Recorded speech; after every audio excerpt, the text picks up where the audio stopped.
सत्य को नारायण के रूप में पूजना ही सत्य नारायण की पूजा है। इसका दूसरा अर्थ यह है कि संसार में एकमात्र नारायण ही सत्य है, बाकी सब माया है। सत्य में ही सारा जगत समाया हुआ है। सत्य के सहारे ही शेष भगवान पृथ्वी को धारण करते हैं। व्रत करने वाले पूर्णिमा, संक्रांति या एकादशी के दिन सायंकाल स्नान आदि से निवृत्त होकर पूजा स्थान में आसन पर बैठकर श्री गणेश, गौरी, वरुण, विष्णु सभी देवताओं का ध्यान करके पूजन करें और संकल्प करें कि मैं श्री सत्यनारायण स्वामी का पूजन व कथा श्रवण सदैव करूंगा। पुष्प हाथ में लेकर श्री सत्यनारायण का ध्यान करें। यज्ञ, पवित्र पुष्प, नैवेद्य आदि से युक्त होकर स्तुति करें। हे भगवान, मैंने श्रद्धा पूर्वक फल, जल आदि सब सामग्री आपको अर्पण की है, इसे स्वीकार कीजिए। मेरा आपको बारंबार नमस्कार है। इसके बाद श्री सत्यनारायण की कथा पढ़ें, सुने और दूसरों को भी सुनाएं। तो चलिए सुनते हैं श्री सत्यनारायण भगवान की कथा। एक समय नैमिषारण्य तीर्थ में शौनकादि 88,000 ऋषियों ने श्री सूत जी से पूछा, हे प्रभु, इस कलयुग में वेद विद्या रहित मनुष्यों को प्रभु भक्ति किस प्रकार मिलेगी तथा उनका उद्धार कैसे होगा? हे मुनि श्रेष्ठ, कोई ऐसा तप कहिए जिसमें थोड़े समय में पुण्य प्राप्त हो तथा मन वांछित फल भी मिले। वह कथा सुनने को हमारी प्रबल इच्छा है। सर्वशास्त्र ज्ञाता श्री सूत जी बोले, हे वैष्णव में पूज्य, आप सब ने प्राणियों के हित की बात पूछी है। अब मैं उस श्रेष्ठ व्रत को आप लोगों से कहूंगा जिस व्रत को नारद जी ने श्री लक्ष्मी नारायण भगवान से पूछा था और श्री लक्ष्मीपति ने मुनि श्रेष्ठ नारद जी से कहा था। यह कथा ध्यान से सुनो। एक समय योगी राज नारद जी दूसरों के हित की इच्छा से अनेक लोकों में घूमते हुए मृत्यु लोक में पहुंचे। वहां बहुत योनियों में जन्मे हुए मनुष्यों को अपने कर्मों के द्वारा अनेक दुखों से पीड़ित देखकर किस यत्न को करने से निश्चय ही इनके दुखों का अंत हो सकेगा, ऐसा मन में सोचकर इंद्रलोक को गए। वहां श्वेत वर्ण और 4 भुजाओं वाले देवों के इस नारायण को देखकर स्तुति करने लगे। हे भगवान, आप अत्यंत शक्ति से संपन्न हैं। मन तथा वाणी भी आपको नहीं पा सकेगी। आपका आदि मध्य अंत नहीं है। आप भक्तों के दुखों को नष्ट करने वाले हो। आपको मेरा नमस्कार है। यह सुनकर विष्णु जी ने नारद जी से कहा, हे मुनि श्रेष्ठ, आपके मन में क्या है? आपका किस काम के लिए आगमन हुआ है? निसंकोच कहो। तब नारद जी बोले, मृत्यु लोक में सब मनुष्य जो अनेक योनियों में पैदा हुए हैं, अपने अपने कर्मों के द्वारा अनेक दुखों से दुखी हो रहे हैं। हे नाथ, मुझ पर यदि दया रखते हैं तो मुझे बताइए कि उन मनुष्यों के सब दुख थोड़े से ही प्रयत्न में कैसे दूर हो सकते हैं। तब श्री भगवान जी बोले, हे नारद, मनुष्यों की भलाई के लिए तुमने बहुत अच्छी बात पूछी है। जिस काम के करने से मनुष्य मोह से हट जाता है वह मैं कहता हूं। सुनो, बहुत पुण्य देने वाला स्वर्ग तथा मृत्यु लोक दोनों में दुर्लभ यह उत्तम व्रत अच्छी तरह विधि पूर्वक संपन्न करके मनुष्य मोह से छूट जाता है, वह मैं कहता हूं। सुनो, आज मैं प्रेम वश होकर तुमसे कहता हूं, श्री सत्यनारायण भगवान का यह व्रत अच्छी तरह विधान पूर्वक संपन्न करके मनुष्य तुरंत ही यहाँ सुख भोग कर मरने पर मोक्ष को प्राप्त होता है। श्री भगवान के वचन सुनकर नारद मुनि बोले, कि उस व्रत का फल क्या है, क्या विधान है, किसने यह व्रत किया है और किस दिन यह व्रत करना चाहिए। हे भगवान, मुझसे विस्तार से कहें। तब श्री भगवान बोले, दुख सुख आदि को दूर करने वाला यह व्रत सब स्थानों पर विजय करने वाला है। भक्ति और श्रद्धा के साथ किसी भी दिन मनुष्य श्री सत्यनारायण की शाम के समय ब्राह्मणों और बंधुओं के साथ धर्म परायण होकर पूजा करे। भक्ति भाव से नैवेद्य केले का फल, घी, दूध और गेहूं का चूर्ण लेवें। गेहूं के अभाव में साठी का चूर्ण, शक्कर अथवा गुड़ लें तथा भक्ति भाव से भगवान का स्मरण करता हुआ समय व्यतीत करें। इस तरह इसे करने पर मनुष्यों की इच्छा निश्चित पूरी होती है। विशेषकर कली काल में मृत्यु लोक पर यही मोक्ष का सरल उपाय है। इसके बाद श्री सूत जी बोले, हे ऋषियों, जिसने पहले समय में इस व्रत को किया है उसका इतिहास कहता हूं, ध्यान से सुनो। सुंदर काशीपुरी नगरी में एक अत्यंत निर्धन ब्राह्मण रहता था। वह भूख और प्यास से बेचैन हुआ पृथ्वी पर घूमता था। ब्राह्मणों से प्रेम करने वाले श्री भगवान ने ब्राह्मण को दुखी देखकर बुढ़े ब्राह्मण का रूप धारण करके उसके पास जाकर आदर के साथ पूछे, हे विप्र, तुम नित्य ही दुखी होकर पृथ्वी पर क्यों घूमते हो? हे श्रेष्ठ ब्राह्मण, यह सब मुझसे कहो, मैं सुनना चाहता हूं। ब्राह्मण बोला, मैं निर्धन ब्राह्मण हूं, भिक्षा के लिए पृथ्वी पर फिरता हूं। हे भगवान, यदि आप इससे छुटकारे का उपाय जानते हो तो कृपया कर कहो। इस पर वृद्ध ब्राह्मण बोला कि श्री सत्यनारायण भगवान मन वांछित फल देने वाले हैं। हे ब्राह्मण, तुम उनका पूजन करो, जिसके करने से मनुष्य सब दुखों से मुक्त होता है। ब्राह्मण को व्रत का सारा विधान बताकर वह बुढ़े ब्राह्मण का रूप धारण करने वाले श्री सत्यनारायण भगवान अंतर ध्यान हो गए। जिस व्रत को वृद्ध ब्राह्मण ने बताया था मैं उसको करूंगा, यह निश्चय करके उस ब्राह्मण को रात में नींद नहीं आई। वह सवेरे उठकर श्री सत्यनारायण भगवान के व्रत का निश्चय कर भिक्षा के लिए चल दिया। उस दिन उसको भिक्षा में बहुत धन मिला, जिससे बंधु बांधवों के साथ उसने श्री सत्यनारायण का व्रत किया। इसके करने से विप्र सब दुखों से छुटकर अनेक प्रकार की संपत्तियों से युक्त हुआ। उस समय वह विप्र हर माह व्रत करने लगा। इस तरह सत्यनारायण भगवान के व्रत को जो करता है वह सब पापों से छूट जाता है। अब क्या कहूं? इस पर ऋषियों ने कहा, हे मुनीश्वर, संसार में इस विप्र से सुनकर किस किस ने इस व्रत को किया, हम सब सुनना चाहते हैं। इसके लिए हमारे मन में श्रद्धा है।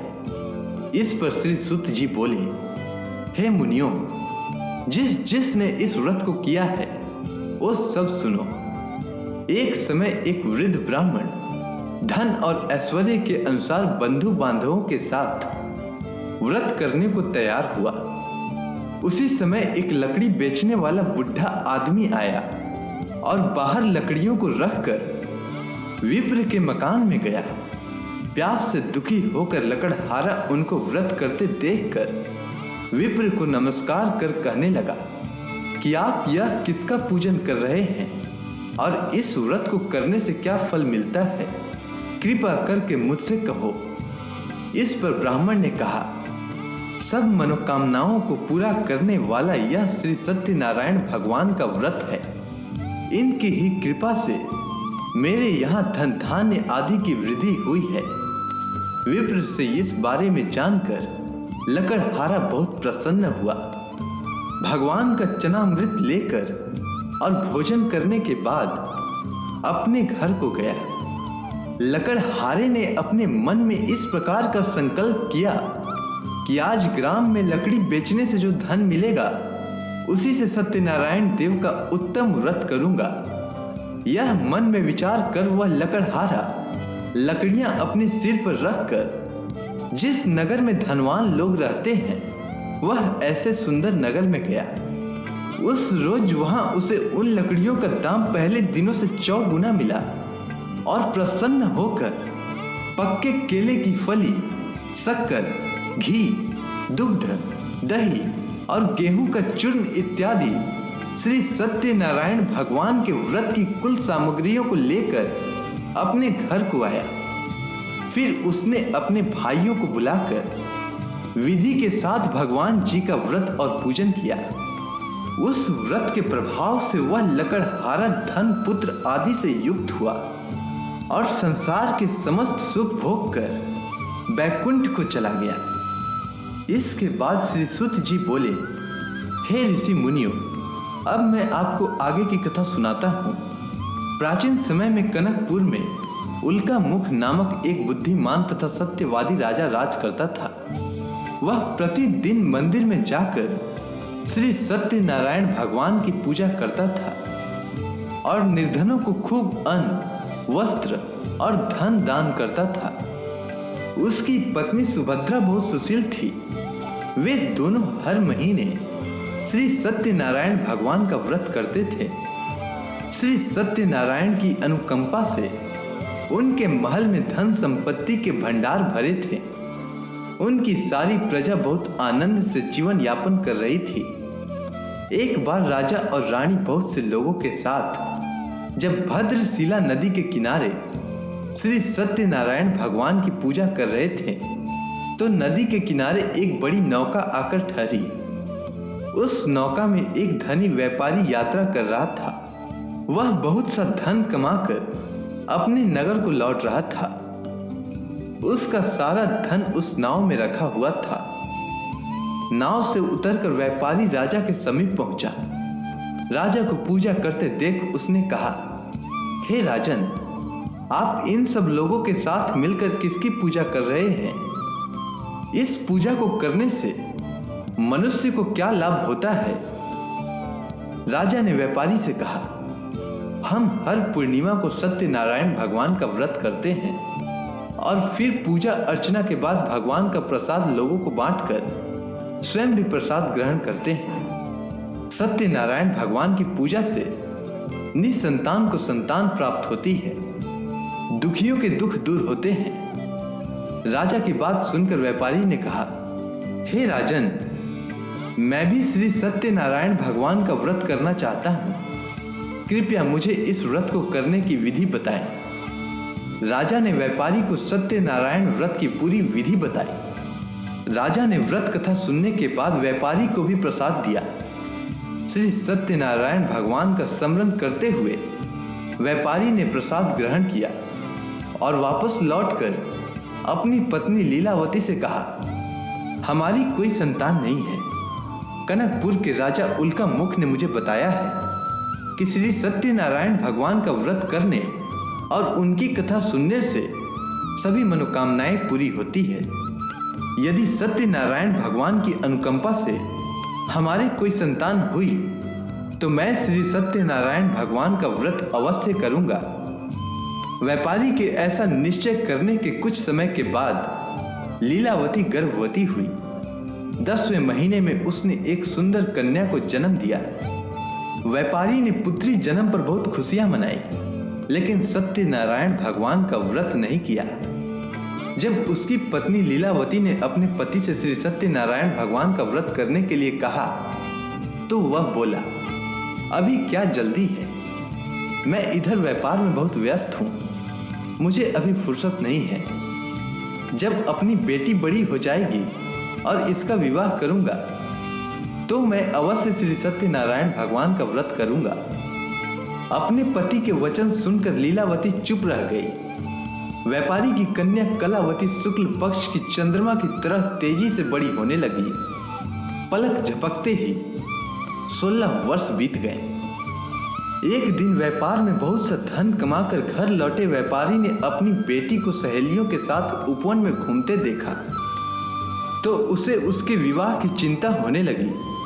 व्यापारी ने कलावती के लिए सुयोग्य वर ढूंढने के लिए अपने सेवकों को दूर दूर के नगरों में भेजा। व्यापारी के सेवक कंचनपुर नगर में पहुंचे। उस नगर में उन्होंने एक वणिक पुत्र को देखा। वणिक का बेटा अत्यंत सुंदर और गुणवान था। सेवकों ने वापस लौटकर व्यापारी को उस वणिक के बेटे के बारे में बताया। व्यापारी उस सुंदर लड़के को देखकर बहुत प्रसन्न हुआ और कलावती का विवाह बहुत धूमधाम से उसके साथ कर दिया। दहेज में उसके माणिक पुत्र को बहुत सा धन दिया। कलावती का विवाह भी हो गया, लेकिन व्यापारी ने श्री सत्यनारायण का व्रत नहीं किया। लीलावती ने अपने पति से कहा, नाथ, आपने कलावती के विवाह पर श्री सत्यनारायण भगवान का व्रत करने का निश्चय किया था। अब तो आपको व्रत कर लेना चाहिए। पत्नी की बात सुनकर व्यापारी ने कहा, अभी तो मैं अपने दामाद के साथ व्यापार के लिए जा रहा हूँ। व्यापार से लौटने पर श्री सत्यनारायण भगवान का व्रत पूजा अवश्य करूंगा। यह कहकर व्यापारी ने कई नावों में सामान भरा और अपने दामाद तथा सेवकों के साथ व्यापार के लिए निकल पड़ा। उस व्यापारी द्वारा बार बार व्रत का निश्चय करने और फिर व्रत न करने से सत्यनारायण भगवान क्रोधित हो गए और व्यापारी को दंड देने का निश्चय किया। व्यापारी अपने दामाद के साथ रत्नसारपुर में पहुंचकर व्यापार करने लगा। एक दिन कुछ चोर महल में चोरी करके भाग रहे थे। सैनिक उनका पीछा कर रहे थे। भागते हुए चोरों ने सैनिकों से बचने के लिए चोरी का धन अवसर पाकर व्यापारी के नाव में छिपा दिया। खाली हाथ चोर आराम से भाग गए। चोरों का पीछा करते हुए सैनिक व्यापारी के पास पहुंचे। उन्होंने व्यापारी की नाव की तलाशी ली तो उन्हें राजा का चोरी किया गया धन मिल गया। तब सैनिक व्यापारी और उसके दामाद को बंदी बनाकर राजा के पास ले गए। राजा ने उन दोनों को बंदी गृह में डाल दिया और उनका सारा धन ले लिया। श्री सत्यनारायण के प्रकोप से उधर लीलावती पर भी मुसीबतों का पहाड़ टूट पड़ा। उसके घर में चोरी हो गई और चोर सारा धन चुराकर ले गए। घर में खाने के लिए भी अन्न नहीं बचा। भूख प्यास से व्याकुल होकर व्यापारी की बेटी कलावती एक ब्राह्मण के घर गई। उस ब्राह्मण के घर में श्री सत्यनारायण भगवान की व्रत कथा हो रही थी। उसने भी वहां बैठकर व्रत कथा सुनी और प्रसाद लिया। घर लौटकर कलावती ने अपनी मां लीलावती को सारी बात बताई। इसके बाद लीलावती कलावती से श्री सत्यनारायण भगवान की व्रत कथा की बात सुनकर लीलावती ने भी व्रत करने का निश्चय किया। अगले दिन लीलावती ने अपने परिवार और आसपास के लोगों के साथ श्री सत्यनारायण भगवान की पूजा की। पूजा के बाद सबको प्रसाद बांटकर स्वयं भी प्रसाद ग्रहण किया। लीलावती ने अपने पति और दामाद के घर लौट आने की मनोकामना से श्री सत्यनारायण भगवान का व्रत किया था। लीलावती के विधि पूर्वक व्रत करने और प्रसाद ग्रहण करने से श्री सत्यनारायण भगवान ने प्रसन्न होकर उसकी मनोकामना पूरी की। उन्होंने राजा चंद्रकेतु को स्वप्न में दर्शन देकर कहा, हे राजन, व्यापारी और उसका दामाद बिल्कुल निर्दोष है। सुबह उठते ही दोनों को मुक्त कर दो। उन दोनों का सारा धन भी वापस कर दो।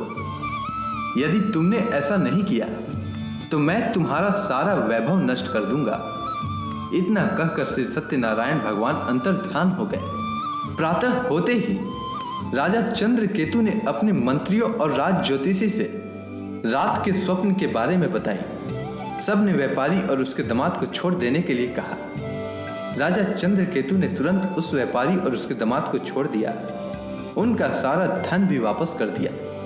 इस प्रकार श्री सत्यनारायण भगवान की अनुकंपा से व्यापारी और उसका दामाद दोनों खुशी खुशी अपने नगर को लौट गए। इसके बाद श्री सुत जी बोले, उस व्यापारी ने अपने दामाद के साथ शुभ मुहूर्त में नाव द्वारा रत्नसारपुर से प्रस्थान किया। लंबी यात्रा करने के बाद व्यापारी ने एक नगर के किनारे नाव को रोककर भोजन किया और फिर दोनों विश्राम करने लगे। तभी श्री सत्यनारायण भगवान साधु के रूप में व्यापारी के पास पहुंचे और पूछा, हे वणिक, तेरी नाव में क्या सामान लदा हुआ है? व्यापारी ने मन ही मन सोचा, साधु अवश्य ही कुछ मांगने की इच्छा से सामान के बारे में पूछ रहा है।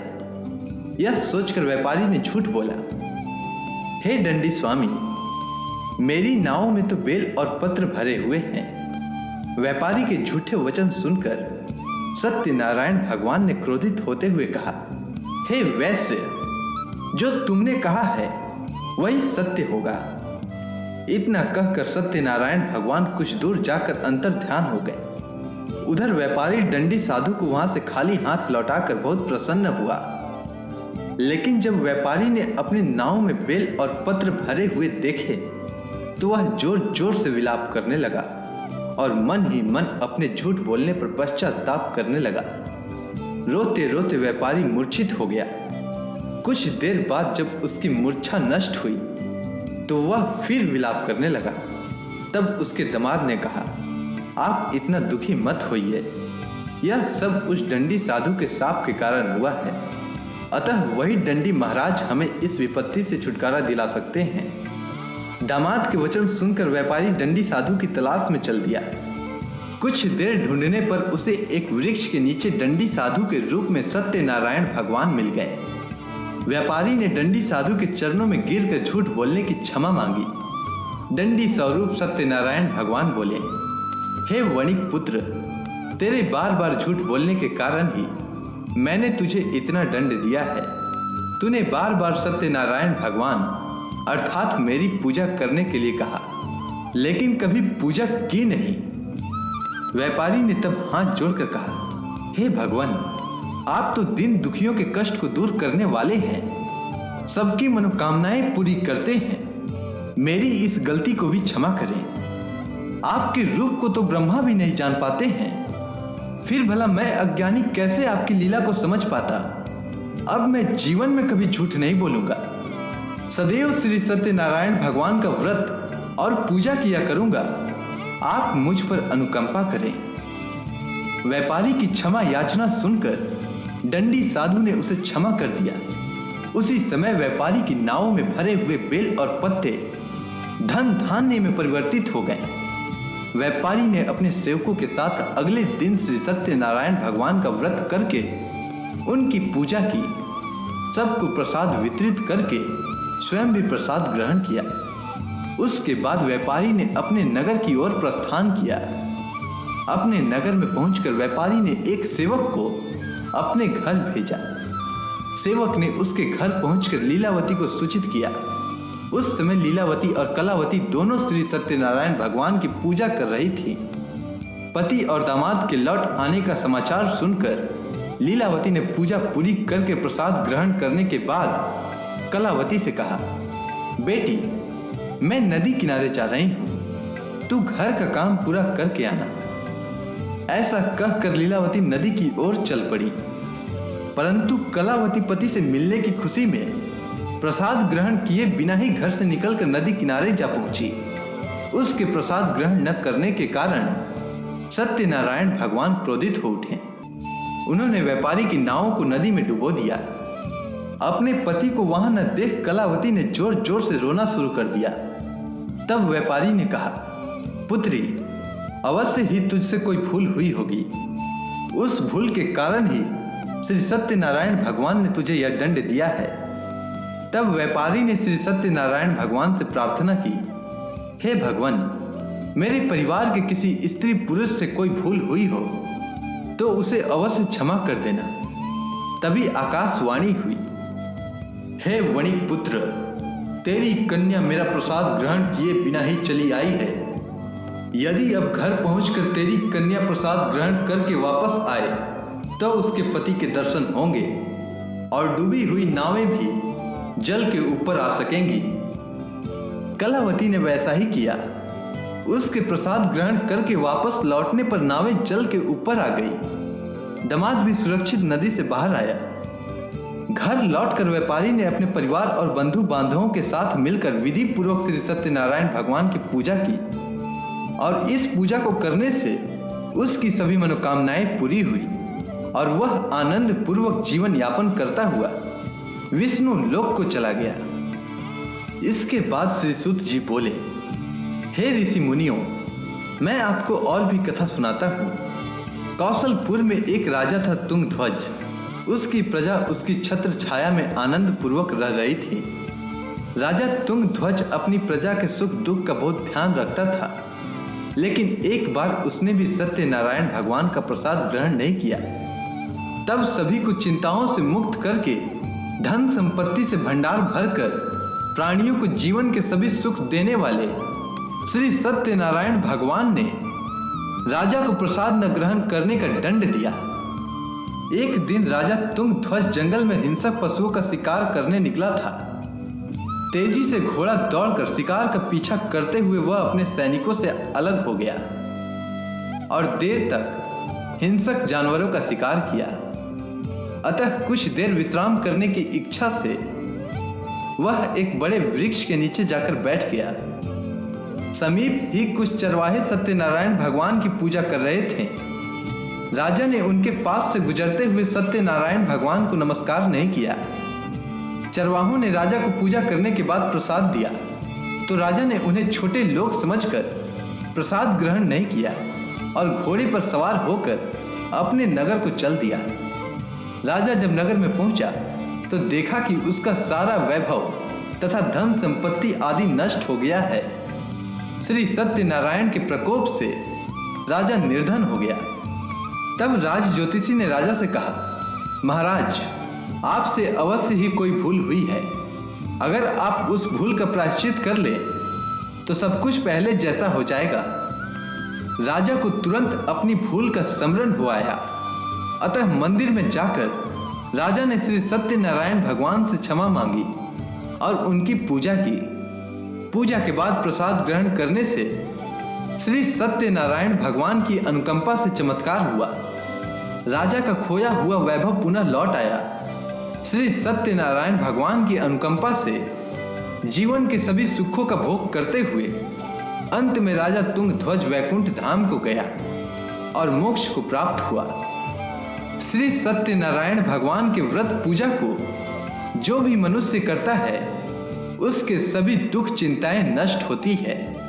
उसके घर में धन धान्य के भंडार भरे रहते हैं। निसंतानों को संतान की प्राप्ति होती है और सभी मनोकामनाओं को प्राप्त कर मनुष्य अंत में मोक्ष को प्राप्त कर सीधे वैकुंठ धाम को जाता है। श्री सूत जी ने कुछ पल रुक कर कहा, हे श्रेष्ठ मुनियों, श्री सत्यनारायण भगवान के व्रत को पूर्व जन्म में जिन लोगों ने किया उन्हें दूसरे जन्म में भी सभी तरह के सुख प्राप्त हुए।